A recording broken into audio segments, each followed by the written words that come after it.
వ్యక్తి బెతస్తా అనే కోనేటి దగ్గర మరి 38 సంవత్సరాలు పడి ఉన్నాడంట. 5వ అధ్యాయం చూస్తే మనకు కనబడుతుంది యోహాను సువార్తలో. 1 సంవత్సరం కాదు, 2 సంవత్సరాలు కాదు, అలాగా 38 సంవత్సరాలంట పడి ఉన్నాడంట. అక్కడ పడి ఉన్నాడు.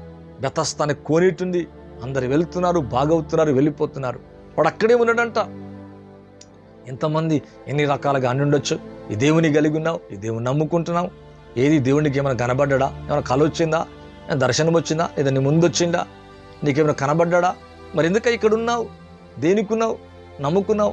1 సంవత్సరం అంటే మానకపోవచ్చేమో, 2 సంవత్సరాలు అనకపోవచ్చేమో, కానీ ప్రతిసారి పరలోకానికి ఒక దూత దిగి వస్తుంది. అక్కడికి దూత వచ్చి నీళ్లను కదపగా ఆ నీళ్లు స్వస్థతా శక్తిగా మారుతున్నాయి. అందులో ఎవడైనా కానీ ఎట్టి వ్యాధి గలవాడైనా, గుడ్డివాడు కావచ్చు, కుంటివాడు, మూగవాడు, చెవిటివాడు, అంగవైకల్యం కలవాడు, ఎటువంటి వ్యాధి గలవాడైనా ముట్టుకుంటే ఆ నీళ్లను తాకిన వెంటనే, అంటే దూత వచ్చి ఆ నీళ్లను కదిలించినప్పుడు ఆ నీళ్లు కదిలించబడుతున్నాయి, స్వస్థతా శక్తిగా మారిపోతున్నాయి. వెంటనే ఏ వ్యక్తి అయినా మొట్టమొదటిగా నీళ్లను తాకితే ఆ వ్యక్తి బాగవుతున్నాడు. అలాగ ఒకరొకరు బాగై వెళుతున్నాడు. కానీ ఆ వ్యక్తి అలాగే అంట 38 years అంటే మాటలు కాదండి, 38 సంవత్సరాలు అలాగే పడి ఉన్నాడంట. మరి ఆ నీళ్లను తాకిన దూత మరి ఇక్కడ తాకొచ్చు కదా, ఎదురుగా ఉన్న వ్యక్తిని తాకలే. దేవునికి వాక్యం అంట నీళ్ళనే తాకుతుంది ఆ దూత. అవును ప్రియులరా, మరి ఆ నీళ్ళను తాకుతుంది, వెళ్ళిపోతుంది. మరి ఇంట్లో ఎంత అవమానం ఉండొచ్చు, ఇతనికి ఎంత వేదన ఉండొచ్చు, ఎంత బాధ ఉండొచ్చు. అప్పటికి ఎన్ని సంవత్సరాలు? 38 సంవత్సరాలు రోగిగా ఉంటే, 38 సంవత్సరాలు అక్కడ పడి ఉంటే అతని వయసు ఎంత, అతని జీవితం ఎంత? ఈ విధంగా చూసుకుంటే అనేక సంవత్సరాలంట బాధతో బాధపడుతున్నాడు. కానీ విడిచిపెడతలేడు, సహనాన్ని కోల్పోట్లేడు, సహనముతో కనిపెట్టుకుంటున్నాడు.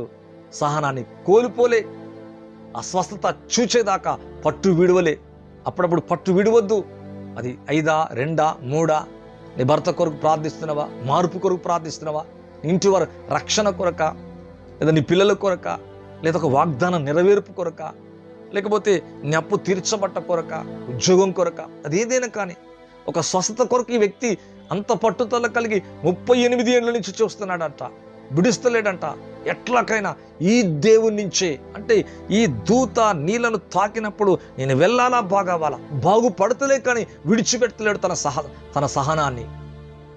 వాటి వండర్ఫుల్, అంటే ఎంత సహనాన్ని కలిగి ఉన్నాడో మీరు అర్థం చేసుకోవాలి. వాటి పేషెన్సీ, ఎంత సహనమో మీరు అర్థం చేసుకోవాలి.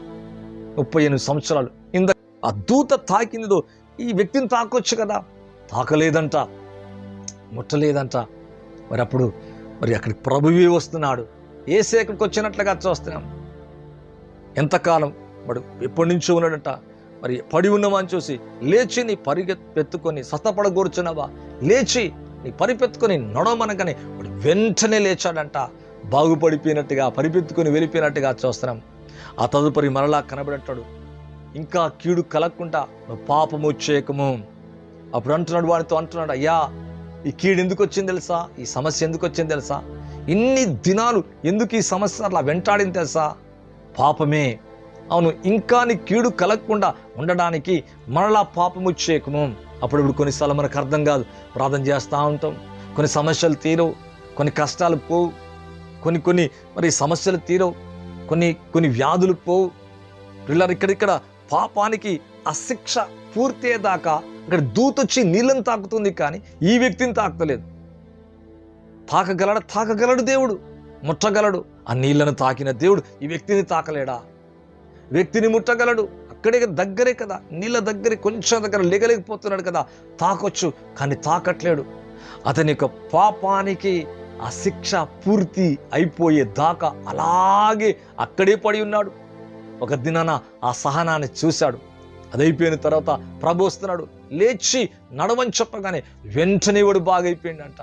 దేవుని యొక్క వాక్యం అంటుంది, బైబిల్లో కనుక చూస్తే మరి యేసే అంటున్నాడు, ఇంకను ఇక్కడ చాలా క్లియర్గా అంటున్నాడు, ఎవరి దగ్గర అనలే, రక్తస్రావ స్త్రీ దగ్గర అనలే, గుడ్డివాడి దగ్గర అనలే, మగవాడి దగ్గర అనలే, చెవిటివాడి దగ్గర అనలే, రక్తస్రావ స్త్రీ దగ్గర అనలే. చాలా మందిని స్వస్థపరిచారు, ఎవరిని ఏమనలే. పక్షవాయు గలవారు ఇంకా అనేకులు వచ్చారు, నీ పాపాలు క్షమించబడ్డాయి అన్నాడు, కానీ వాళ్ళ పాపాల గురించి ఏం మాట్లాడాలి. కానీ ఈ వ్యక్తితో అంటున్నాడు, ఏమంటున్నాడు తెలుసా? ఈ 38 years బాధపడిన ఈ వ్యక్తితో మరలా నీకు కీడు కలగకుండానట్టు పాపం వచ్చేయకము. అంటే కీడు దేనికి వచ్చింది? ఆ సమస్య దేనికి వచ్చిందంటే అతను చేసిన పాపం వల్ల ఈ కీడు వచ్చిందంట. మరలా అలా చేయకు, లేచి పరిపెత్తుకొని వెళ్ళు. ఎంత అద్భుతమైన కార్యం అండి. కానీ ఆ వ్యక్తి మాత్రం తన సహనాన్ని ఎంత మాత్రం కూడా కోల్పోలే బాగయి సాక్షాత్తు ఆ యేసు ప్రభువే అక్కడికి వచ్చినట్లుగా చూస్తాం. ఈ లైవ్ చూస్తున్న మీ జీవితంలో సహనంతో కనిపెట్టుకుంటే నీ వద్దకే వస్తాడు. నువ్వు దేవుని దగ్గరికి వెళ్ళటం కాదు, ఆ ప్రభు దగ్గరికి ఇతను వెళ్ళలేదు. మరి ఇతన్ని మోసుకొని అక్కడికి వెళ్ళలే. చాలామంది పక్షవాయు గల వారిని మోసుకొని వెళ్ళారు. అప్పటికి ప్రభు సంచరిస్తున్నాడు, అక్కడికి ప్రభు సంచరిస్తున్నాడు. ఎవరు అతన్ని మోసుకొని వెళ్ళలే, ప్రభువే తానే ఎక్కడికి వస్తున్నాడు. ఎంత అద్భుతం! నీ సహనం దేవుడు చూస్తున్నాడు. నీ వద్దకు వస్తాడు, నిన్ను దర్శిస్తాడు, నీ పరిస్థితుల్లోంచి నిన్ను పైకి తీసుకొస్తాడు, నిన్ను లేవనెత్తుతాడు.